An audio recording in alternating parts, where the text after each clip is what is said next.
What's up, everyone? Welcome to my fifth episode of my wrestling podcast, Wrestling with Maldo. And I'm going to cut right to the chase. I want to talk about the WWE Championships that are currently on, and specifically the tag titles.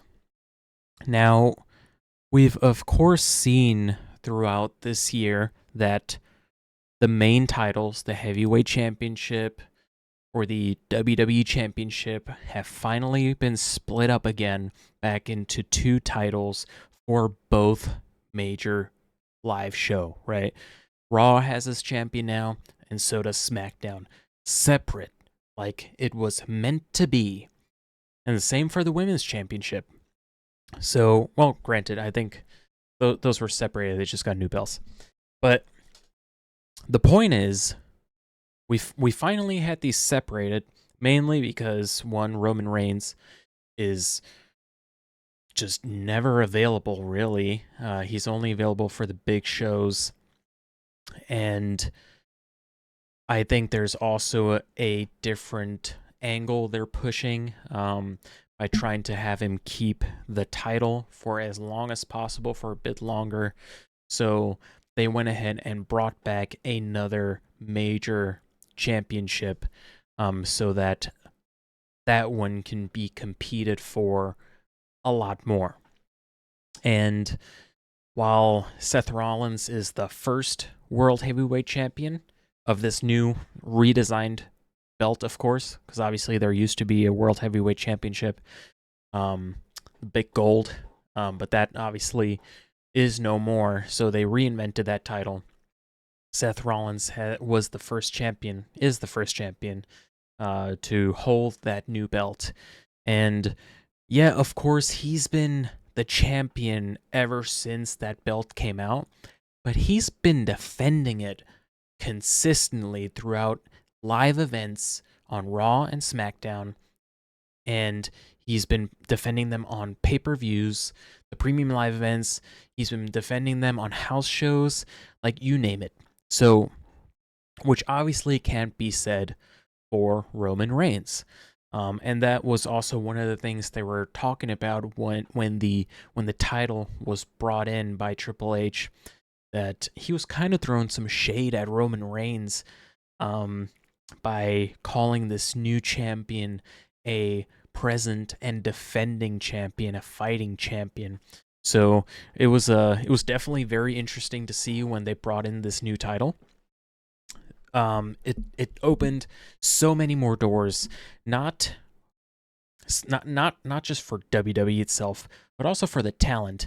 Because imagine you're a main event caliber superstar, or you're becoming one of those superstars, and obviously your goal is to compete for the biggest title in the business. Imagine there's just one, and there's, I don't know, 25, 30 of you that all fit the criteria of champion. So it's definitely a lot harder if there's just one title, especially if it's a unified title. Like, you're holding both belts. Like, I get it. At some point, there has to be some type of storyline between champions, for bragging rights, for the entertainment value. Who's the best champion? What, and you know what I'm talking about. So and it's not the first time this has happened. This has been going on for several years. It's happened in the past. It'll happen in the future again. However, it usually wouldn't last this long. So this whole title reign of Roman Reigns, him having both belts, I think, one, it was obviously an amazing idea to bring in a new title, for others who are deserving to be a champion to compete for. And then also just basically taking a title away from Roman Reigns, you know, so to speak, because he had both belts. So you might as well just make him the WWE champion, right? And they changed the name to WWE Undisputed Champion, which of course back in the Attitude Era, that was that's what it was called.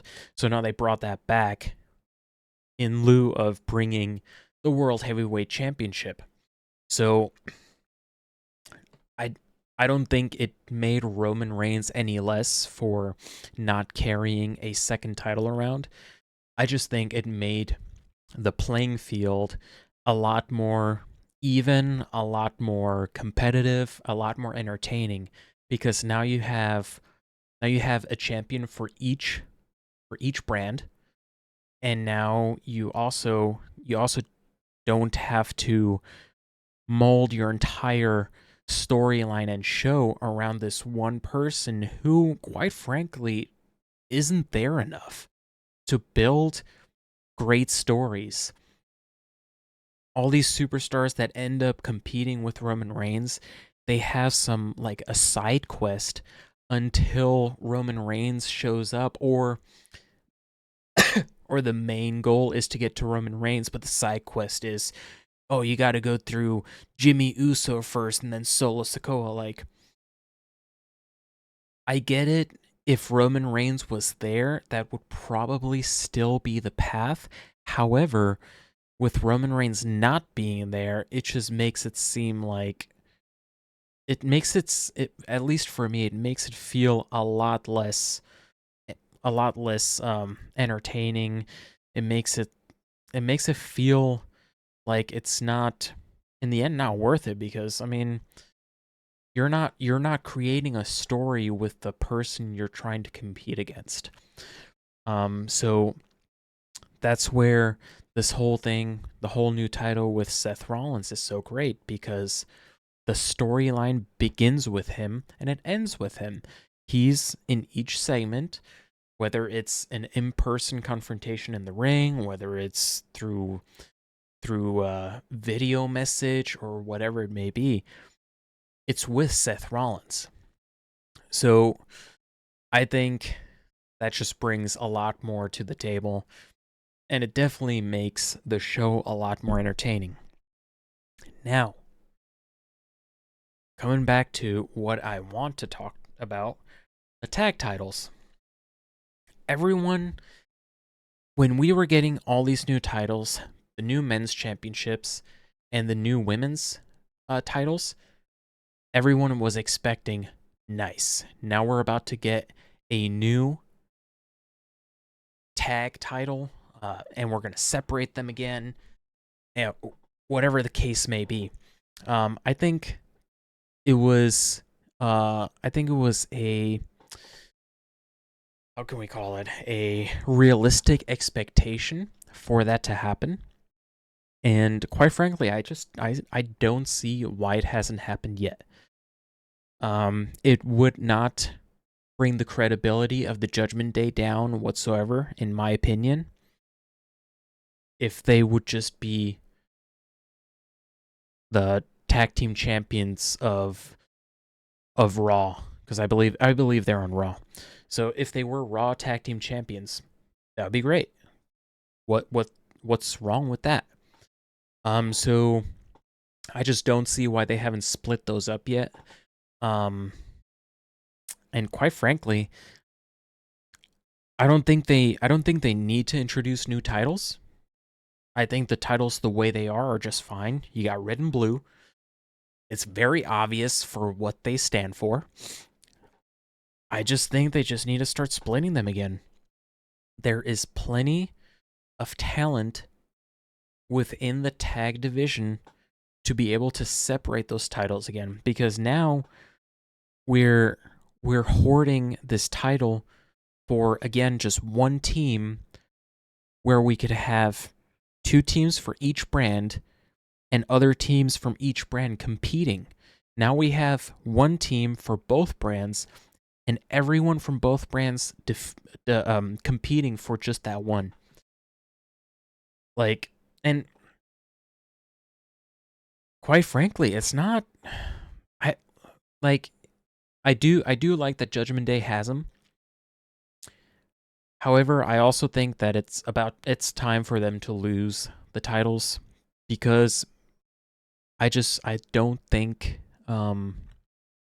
Finn and Damian Priest fit that fit that type of type of how do you call it? Type of storyline anymore, because especially when Damian Priest won the Money in the Bank, that's where it should have been like, all right, he should not be involved in tag team action at all because he obviously has the title. He will be competing for a world championship, whichever, it could be Roman Reigns or Seth Rollins. So he's in that picture. So I do not understand why they would have him in the tag team picture as well. It could have easily been Finn and Dominic Mysterio competing for the tag titles. So I'm not entirely sure what the whole angle is. Of course, I also still think that Finn Balor should be a singles champion.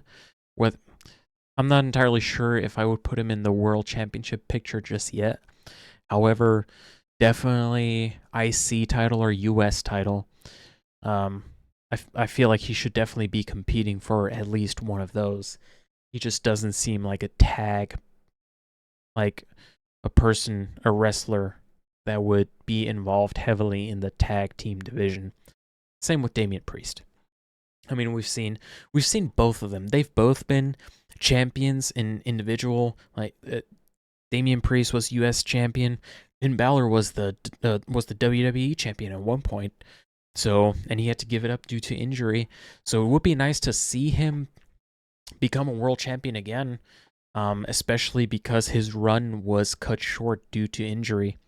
So it would be nice to see him. It would be nice for them to lose the title and get out of the tag team division.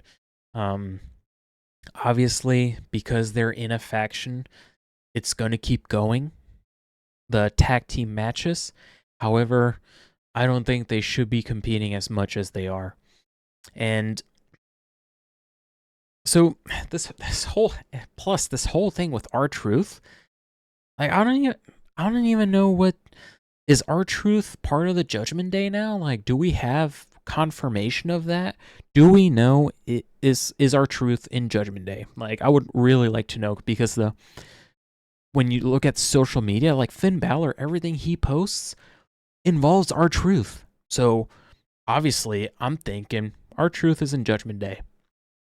So that would open, in my opinion, that would open the window for Dominic Mysterio and R-Truth to compete. Let me take that back. I'm actually not sure at this point, because JD McDonough, he's just such an odd guy. I don't, and I like how they call him Big Head, because it's very accurate. Unfortunately, sorry about that, but if you, I just don't know where to put him, because like he's not. I don't see him as a singles champion. And I'm not like trying to be disrespectful or anything, but it's just the image. Obviously, each of them have their own image, and Rhea, we all know about Mommy, and then Damian and Finn, they're obviously main event guys, in my opinion. And you got Dominic Mysterio, who's just like he's been doing great, especially as a heel. So I'm not sure. I would probably, now that Dom had his NXT North American Championship run, I would probably have him start teaming up with JD McDonough, or like to compete in the tag division, and then have R-Truth go for mid-card singles titles like the IC Championship or the US title. I think that would be the best fit. But it would obviously be even funnier if JD McDonough and R-Truth would start teaming up and become a tag team because of obviously their current storyline. JD McDonough, of course, hates R-Truth, and R-Truth is just this jolly guy who just wants to be on the team, right? So I think it would actually, yeah, I'll take that back. R-Truth and JD McDonough should be a tag team, and Dominic Mysterio should be competing for the mid-card titles. 100%. That's how it should be. So, and with that being said, the way I think they should split up the titles, because I don't, like I said, I don't think they should bring in new titles. What I think they should do is have a, let's see, how about we have like a triple threat or a fatal four-way tag match, and the first pinfall is going to be for the Raw Tag Team Championship, the red titles. And then whoever wins that pinfall wins that championship, whether it's Judgment Day to keep it or it's one of the other teams to win it. Then second pinfall is going to be for the SmackDown Championship, the blue titles, right? And then whether it's Judgment Day to win it and retain, or one of the three teams to win it and separate it. Obviously, I wouldn't want the same team that wins the Raw Tag titles or the first match, whichever the first match would be. Obviously, I wouldn't want them to win the that second one, of course, because we're trying to split. So, but personally, that's probably how I would do it. So, yeah, I think that sounds like a great solution. I don't know about you guys, but personally, I think that would be phenomenal if you could make a match that would separate the titles in that way.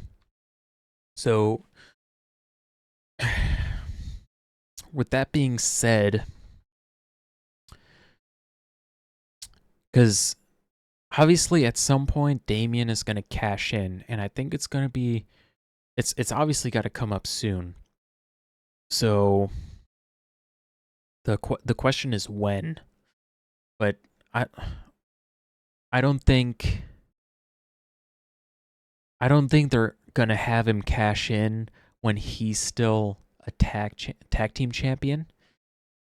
So I have a strong feeling that when they lose the tag team championships, that probably that same night Damian is gonna cash in, and of course a lot of people are saying that when Cody Rhodes faces Roman Reigns in WrestleMania, which obviously that's not confirmed, but of course the way things have been going, that's probably what's going to happen. A lot of people are saying that when Cody Rhodes finally defeats Roman Reigns and becomes the WWE Undisputed Champion, that he'll have his 2 minutes of glory victory, in front of the fans. He finally completed the story. Then Damian Priest's music hits, and he's going to cash in and take the title away from him. I think that's actually very realistic, and it could really happen. Now, of course, for Cody Rhodes, that would be absolutely terrible. But realistically, it would be great because it would end Roman Reigns' chapter. It would technically complete his Cody Rhodes story, and then it would start Damian Priest's run as world champion. And it would obviously create another new feud and storyline for Cody Rhodes to get into right away. Because I have a feeling that once Roman Reigns actually loses the title, that he will somehow that he will probably be out for a little bit. I mean, all the indications are there. He's he's barely on TV as is. And when he is on TV, he doesn't compete. He only competes in pay-per-views. So those are all the telltale signs that once he loses the title, he's going to be gone for a little bit. So it's going to be I'll be very curious to see what will happen, especially because it's going to have to come up pretty soon. However, there's obviously plenty of talk saying that they want Roman Reigns to pass Hulk Hogan's championship reign, which would obviously go past WrestleMania, and that he would potentially go into WrestleMania 41 in 2025 and lose it there, because then he'll be well past Hulk Hogan's championship reign of 1400 days and some change. Because right now Roman Reigns is at 1200 and some change. So obviously by the time WrestleMania hits, he's not going to be there. So he'll have to win at WrestleMania and then go into next WrestleMania. Because realistically, let's be real, Roman Reigns is not going to lose the championship at any other pay-per-view besides WrestleMania. I think that is very clear. I think that is pretty obvious. So it's definitely going to be very interesting to see what happens, and especially with Damian Priest. Like, it's going to be very unpredictable. You just don't know who he's going to cash in on. Like, there's no real connection to either or. Because sometimes depending on who wins the Money in the Bank, you can be like, all right, he's going to go for the WWE Championship, of course. I mean, there's no reason for him to go for the other title. So it's going to be very interesting to see who he's going to cash it in on, and then obviously when. So that's going to be the big question, when he's going to do that. So, but I'm just ready for the tag titles to be divided. I'm tired of seeing them together, especially since all the other titles have been reimagined and separated again. So it'll be interesting to see what happens there. And then, and the funny thing is too, like, the other day I was scrolling through like the championship list of the actual belts, and you would see like the hardcore championship, the cruiserweight championship, the there's a couple more that I can't remember right now. The European champion, or the European TV championship, or whatever it's called. So, and of course they tried to bring the cruiserweight championship back, and that kind of fell off. It was like WWE 205, I think that's what it was called. It was pretty entertaining because like it was a lot of it was very entertaining because of the athleticism from the WWE superstars, because they're obviously smaller guys, which usually means a lot more high flyers, a lot more airtime, a lot more crazy movements, spinning around, doing all kinds of interesting moves, springboard, all kinds of stuff, right? So it was definitely entertaining. However, it didn't last long. You didn't have enough guys that appeared to be entertaining besides the athletic part, because obviously you need more than that. You need the mic skills. You need to be able to carry a feud, and I feel like that's where it was lacking, which is why it ended up not working out. So I think it would be cool if they could bring it back. However, do I think it's going to happen? I don't know. I think it's going to be another big break for that championship. Dude, the 24/7 championship, I think, so obviously that was a somewhat of a comedic championship for entertainment solely, right? There was no other reason for it. But I'm glad it's gone. Like, Because in my opinion, especially for R-Truth, because he's been very involved with that championship and that whole storyline that is that championship. I just feel like they could have utilized him a lot better. Like, granted, did he have fun doing it? He probably did. Did he enjoy it? He probably did. Did he want to do it? He probably did. But realistically, for me, I felt like R-Truth was a lot more capable of doing more. Like, at least, like, US or IC title. That's where I would have liked to see him, because I've always liked R-Truth. R-Truth is legit. So that's just my opinion on that. I'm just happy that title is gone. Like, it was fun for a little bit, but like, all right, we get it. We get it. Any place, anytime. But like, let's be real. Let's finish that chapter. Thank you that it's gone. So yeah, and with that, I'm gonna close out this episode. It is December 25th, so Merry Christmas to everybody. I hope everyone enjoyed their holidays and is going to enjoy the rest of their holidays. I hope that everything works out for you guys, and I appreciate all your guys' support, of course. You guys have been amazing ever since I've made this channel. Steady improvements, and that's what it's all about. I'm not this is fun for me, like, this is my hobby. I'm lucky enough to have a family who supports me in doing this. So I'm just happy to be here. Happy to be here, guys. So I will be seeing you guys hopefully next week. All right, you guys have a nice Christmas.